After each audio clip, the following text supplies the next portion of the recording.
Dobar dan, dobrodošli na naš video recept. Danas pravimo jedno jednostavno jelo sa makaronama, belim mesom i pečurkama u belom sosu. Zato nam je naravno potrebna pavlaka. Sad ću vam pokazati detaljan video recept. Prvo što radimo, stavljamo makarone u vrelu vodu da se kuvaju.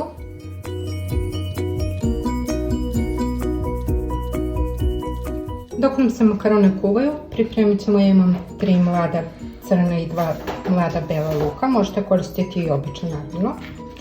Naseckat ćemo prvo crni luk.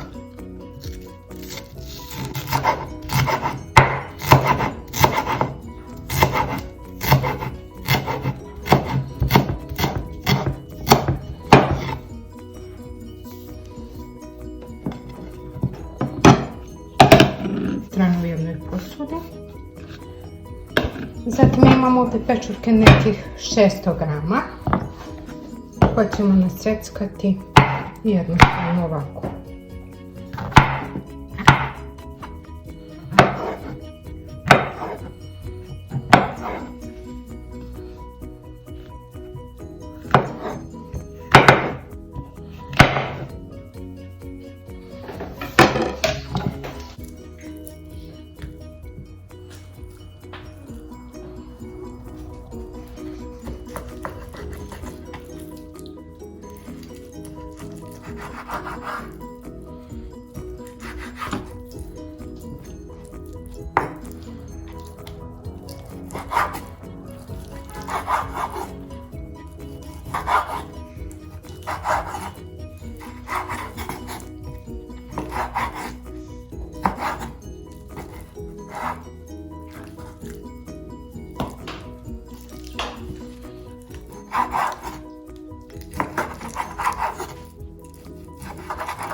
Ja sam uključila šporet na najjačoj temperaturi, kod mene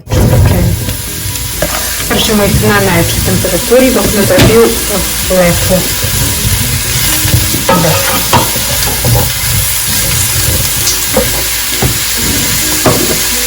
Dodajemo malo simulacijske soka. Pečurke pržemo na najjačoj vatri dok ne porumene. Pečurke su mi se popržile, dobili su zlatnu boju. Sad ih stavljamo sa strane.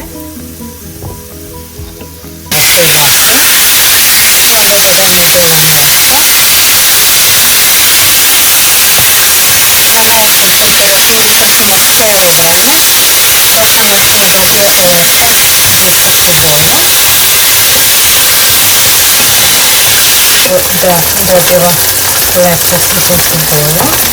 Zatim dodajemo mlade luk, pošto njemu nije potrebno da bude pržene.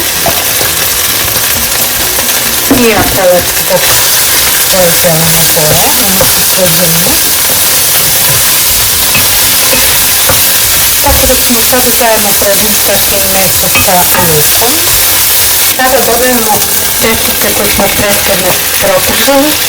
Evo vidite, one su jako sočne. Zato je jako bitno da se proprže posebno da ne bi izgubile svoj sok.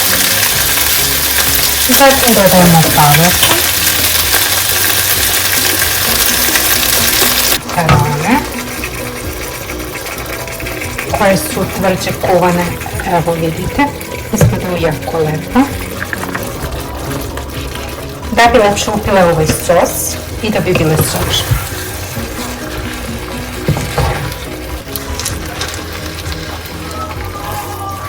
Dodajemo krčkavu malo, promiješamo i naše jelo je spremno.